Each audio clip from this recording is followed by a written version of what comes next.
On today's episode, we go over the latest trade chatter regarding the Cubs, Contreras, Happ, and more. What's the latest on that group of players? We review the Scott Effross trade to the Yankees, and we review some of our trade deadline memories up to this point. That's all on this edition of Locked On Cubs.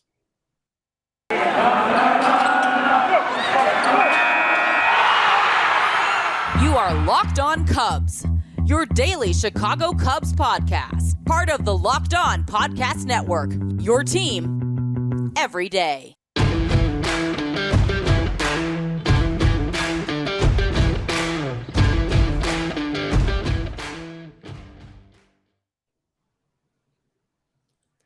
Welcome into Locked On Cubs alongside Sam Olber. I'm Matt Cozy. Pleased to be with you today, as today is the trade deadline when you're listening to this Tuesday episode. Thanks for checking us out. If it's your first time or long time with Locked On Cubs, we're very excited to be with you and talking baseball. Today's episode is brought to you by Vroom.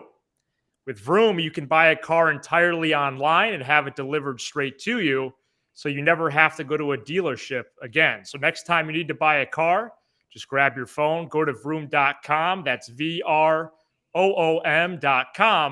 and check out thousands of great cars. Between now and we're recording here on a Monday evening, between now and 5 p.m. Central Standard, Sam, I'm thinking there might be thousands of trades.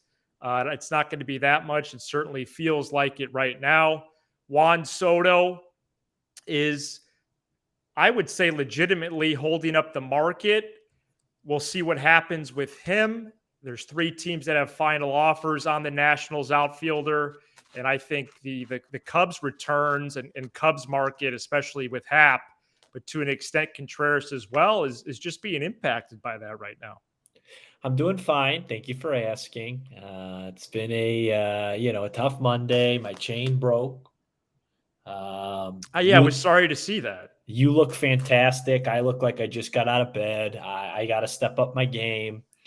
I saw you about 9 hours ago. Yeah, very crazy Monday in the baseball world.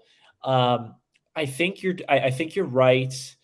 You know, I think for the Cubs in terms of the Cubs still have all the big fish that we thought were going to be traded. None of them have been dealt yet. I mean, the big guys, Happ, Contreras, right. Robertson, and Givens.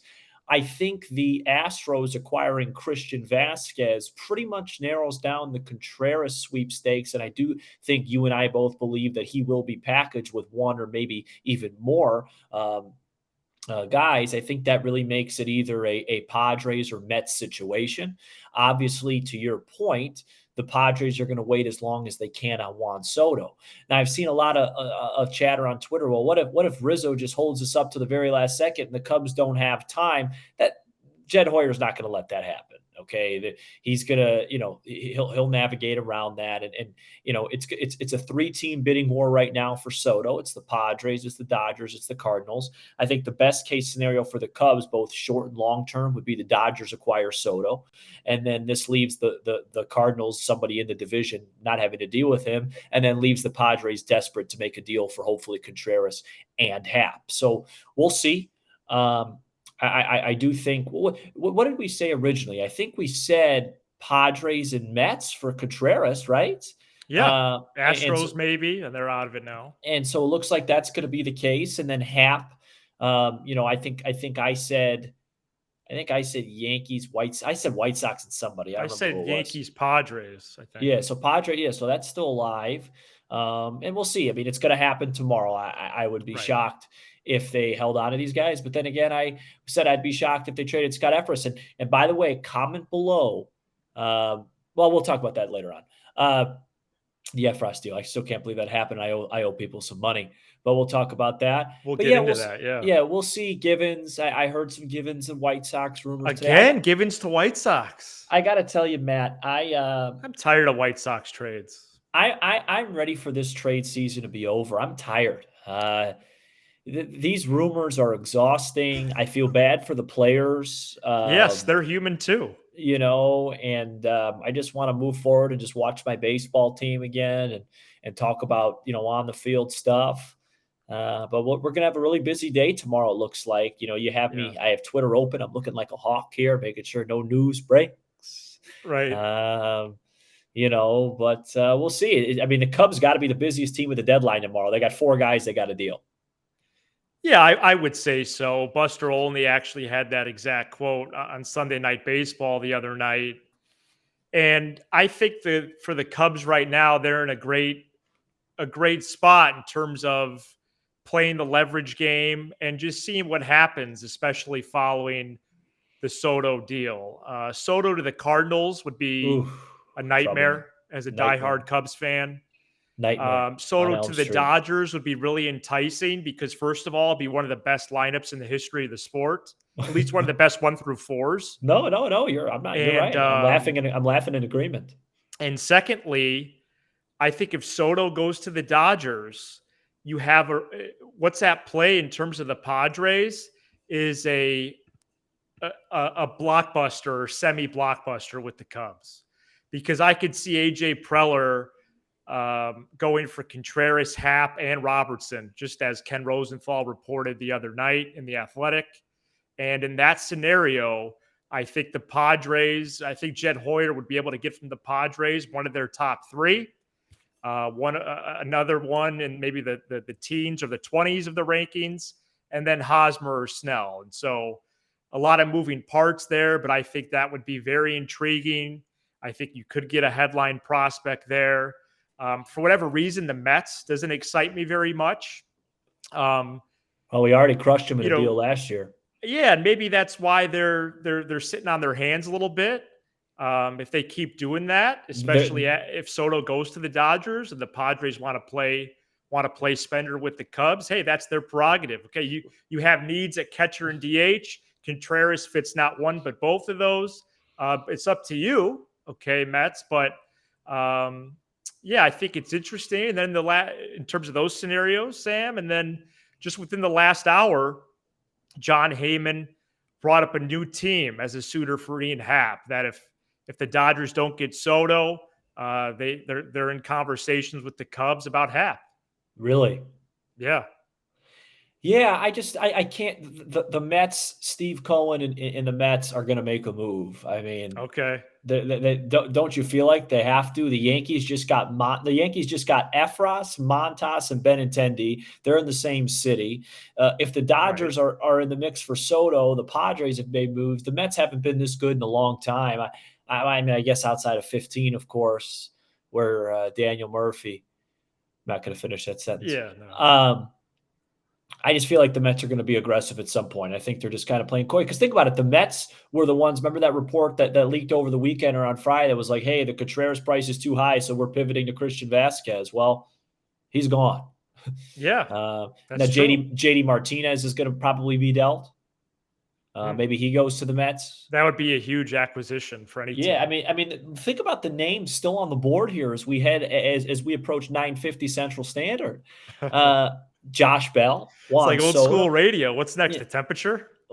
Juan Soto, Josh Bell, JD Martinez, Wilson Contreras, Ian Happ, David Robertson, Michael Givens. I mean, we're talking about a pretty darn good roster of ball players. Yeah. And most people expect all those guys to be dealt before, what is it, 6 Eastern? 6 Eastern, yeah. Yeah. So 5 Central. Yeah. I mean, that there's a lot. There's still a lot to go here. A lot of last minute stuff. We'll have to figure out how we're going to approach it tomorrow. If things break late, we'll probably just cover it all in one episode. Right. If things break early on, we'll be live again. I know people appreciate that. And let me just say, when we go live, folks, that's just our initial reaction, just like yours. We're just like you. We take time to get these trades and listen to these guys and the experts on prospects and things like that. So, I know some people were like, well, you didn't really break down the trade. Well, yeah, that was 5 minutes after it happened. It's instant reaction, Yeah. So we'll talk about that. Right. All right. Well, let's get into Scott Effross, traded to the Yankees today for a pitching prospect, and we're going to get to that coming up next. If you haven't tried Built Bar Puffs yet, you are depriving yourself of one of life's greatest joys.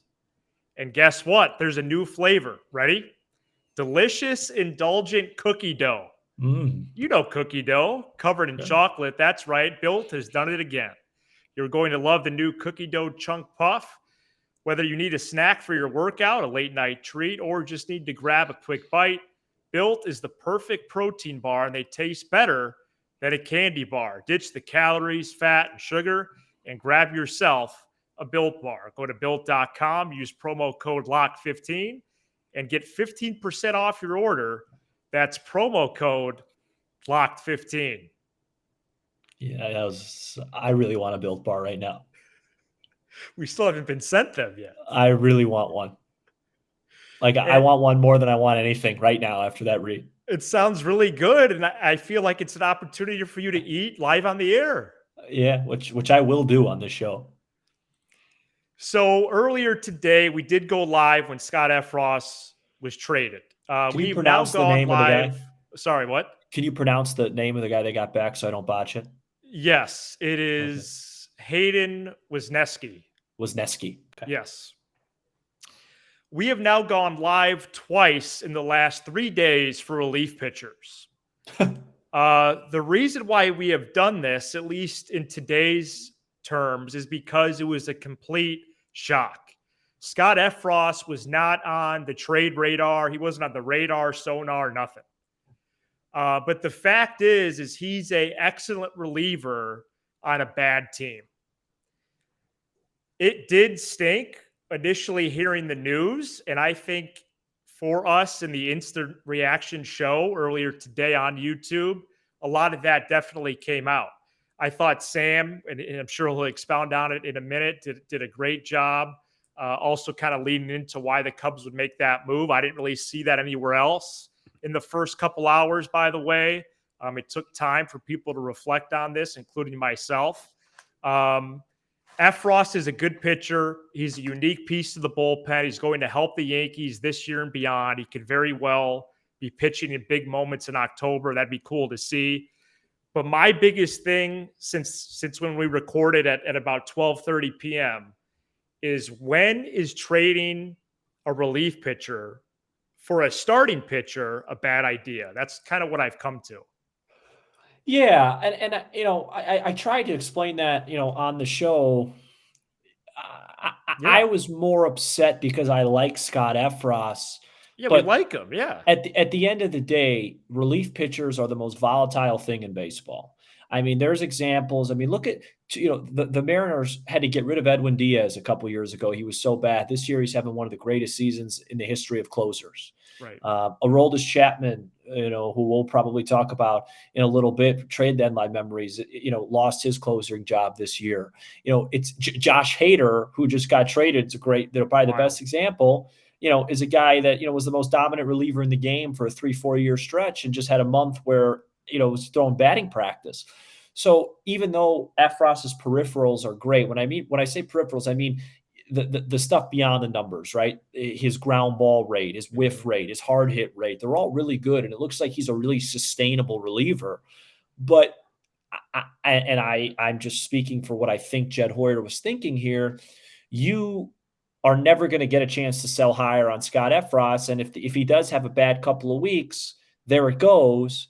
And they must really like Wesneski. He's a guy. It's not like the Darvish trade where they got a bunch of kids. This guy's going to be ready to help the team by next year. He could pitch this weekend if you want him to. He throws in the mid-90s. He's got that sweeping slider that Carter Hawkins and Craig Breslow have fell in love with. The Cubs are obviously, with their draft and with some guys like Wicks and Hertz and Thompson and Steele and Killian, and there's obviously a pitching infrastructure that's being built within this organization that Jed Hoyer feels very strongly and very confident about. And this guy Wesneski fits the bill. And, it's one of those situations where right now it kind of seems like a shock, but it would be a shock in the other way if you said before the season they're going to turn Scott Effross into, I think I saw Wesneski now fits in as one of the Cubs' top 10 prospects. So he's number 8. Yeah, number 8. So it makes sense. I think it was just a little surprising. And I don't really root for many. I don't have any guys on the team that I really like outside of a couple, and Scott Effross was one of them. So Yeah. that was it. But it makes sense. I'm just curious to see what that means for the rest of the other 4 guys, because I just believe that Effross's value is really high. Like his value is higher than David Robertson. He's got 5 years of control. He's 10 years younger, and he's having just as good of a season. Yeah, I think there's still a decent market for Robertson and Givens. I think the unique part of all this is the Cubs had no clue what their bullpen was going to be. You know, Robertson was signed in March. He's going to bring back a return. Okay, great. That's a win for the Cubs in a losing season. Yeah, I do wonder about the return. I also wonder that, you know, if they're trading a player with 5 years of control, they could conceivably trade anybody between now and tomorrow. Yeah, well, yeah, I don't know if you're going to see Marcus Stroman dealt, but I would listen, have it's just been money. It's just money. I would have been much, much more. I would be less surprised if they traded Stroman than I would have Effross going into the deadline. Right. Right. I don't think they do that, but I'm just saying, Yeah, I think Jed has a little bit of cold-bloodedness to him. If a team comes calling about Stroman, he's going to listen.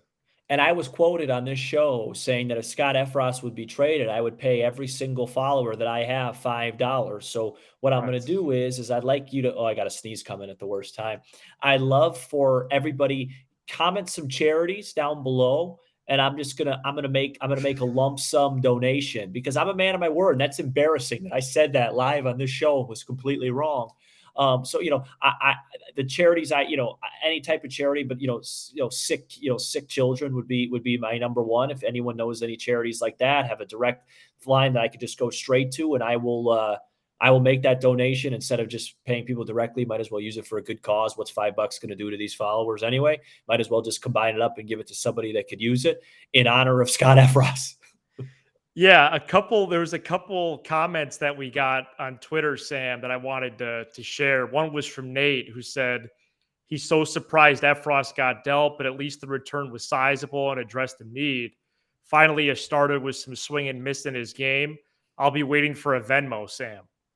That's from Nate. And then Greg also reached out to us today and pointed out that the current Cubs assistant pitching coach, Daniel Moskos, coach Wesneski in AA in 2021. So there could be a coach to player connection there. So thanks, Greg, for that. Yeah.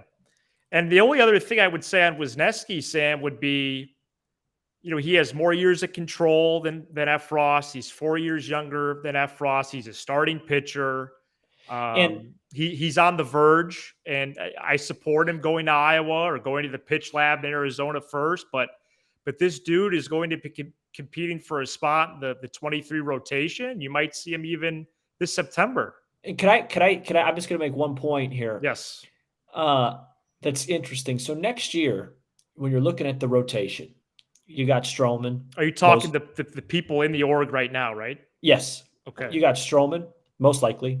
Hendricks, we'll see, but hopefully he gets healthy. He'll be a part of the rotation. Yep. Steele, Thompson, potentially Wesneski, potentially Killian, potentially Alzolay.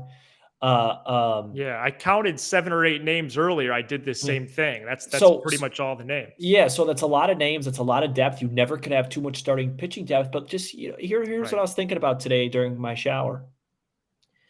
Does it give the Cubs, now that Joe Musgrove has signed a major extension, he's off the market, so there's no real locked on horse that you could sign in free agency. Does it give the Cubs a little DeGrom? Sorry. Does it give the Cubs a little bit more of an incentive to give a risky guy like DeGrom a high AAV over 2 years when you could probably have a 6-man rotation and make sure you could limit his innings? I don't know, just something to think about. Great idea. It gets me really excited because I love this ball club. Because, we'll see how DeGrom finishes the year. He's not a guy that's ever going to pitch 200 innings again with his health problems, but you could probably he probably could be worth that money if he pitches 150, 145 innings if the Cubs have 5 other guys surrounding him. Just a thought. Never could have too much pitching depth. Oh, it'd be great. It'd be phenomenal. A lot of depth. So we'll wait and see for that in free agency. But how about the trade deadline? over the years, and we'll get to our memories of that coming up next. First, wanted to tell you about the trade deadline here on the Locked On Network. Locked On MLB is going to be all over it. All the team accounts, all the show pages on YouTube and wherever you get your podcasts on audio. And we're going to react in the moment, especially if there's a big deal. Also putting out our regular episodes. There's been a lot of reaction today alone, a lot of wheeling and dealing across baseball. So keep it right here with the Locked On Network and Locked On Cubs. A lot of trade deadline memories over the years, Sam. And I put out a poll on Locked On Cubs Twitter earlier. I want to give you those results first. So the question of the day, and you could comment below on YouTube, is what is your favorite Cubs trade deadline memory? Now, this isn't the best deal because the Cubs literally made one of the best deals in the sports history when they acquired Jake Arrieta from the Orioles. When that actually happened in the moment, no one knew. Few knew what was going on, who that was, what he would become, unless you traveled through time. What? And Strop, that deal. Yeah, that's right. That's right. Arrieta and Strop for Scott Feldman. And Steve Clevenger. Steve Clevenger, former catcher, right? Yeah.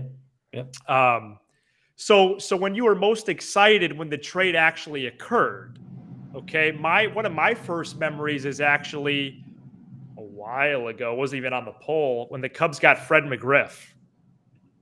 Okay, not sure if you remember that one.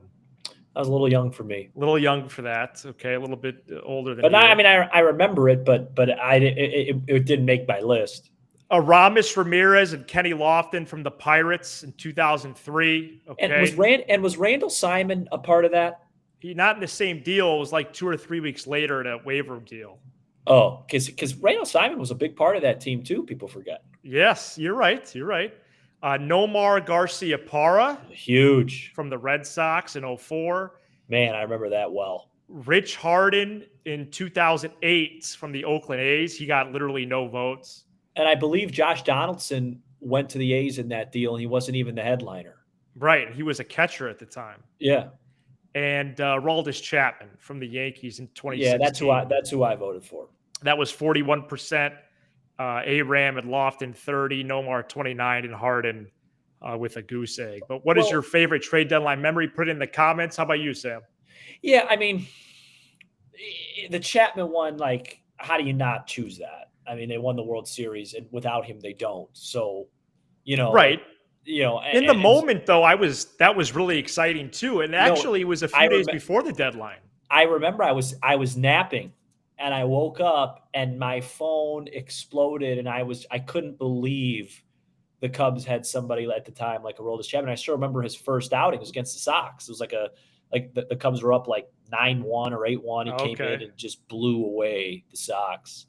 I remember that really well, and I know people think of Chapman and think about the Rajai Davis homer, but that's the Game 5 performance at Wrigley. He went 2 2/3, and he pitched a ton. ERA in the ones. Yeah, I mean, he wouldn't. I mean, it's not a hypothetical. If the Cubs didn't have him, they don't win the World Series. To me, that's a fact. Right.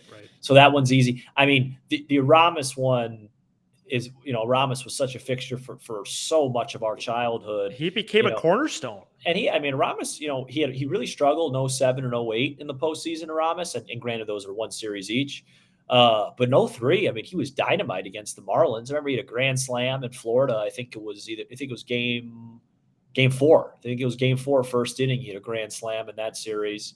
Kenny Lofton, obviously, you said. Harden, if I remember correctly with Harden, he had a great first outing. He struck out like 10-5 or something like that. And that was just the year the Dodger year. I remember I was I actually went to one of those playoff games. So I was at game 1, the James Loney grand slam off now marquee analyst Ryan Dempster. Okay. Yeah, 5th inning grand slam. My dad was caught on TV putting his head in his hands. Oh my gosh. Yeah, in his lap. That was a rough one. Then game 2, I believe, was Zambrano. got knocked around. Here we go. Cubs made a bunch of errors early in that game, and then Harden pitched game 3. I believe the Cubs lost that ball game in shutout fashion. Well, yeah, I was going to say there's only 3 games. So. Yeah, Manny Ramirez was on that team. Ted Lilly, who had a fantastic year in 08, didn't even get to pitch in that series. Wow. Who else? Nomar. Yeah, Nomar was tough, man. I mean, right. Really good hitter. People forget that 04 team. Is that Nomar? There's Nomar right here. Oh, he's lefty. The camera's opposite. Go people Cubs. People forget in 2003, Matthew, the Cubs won 88 ball games. In 2004, they won 89.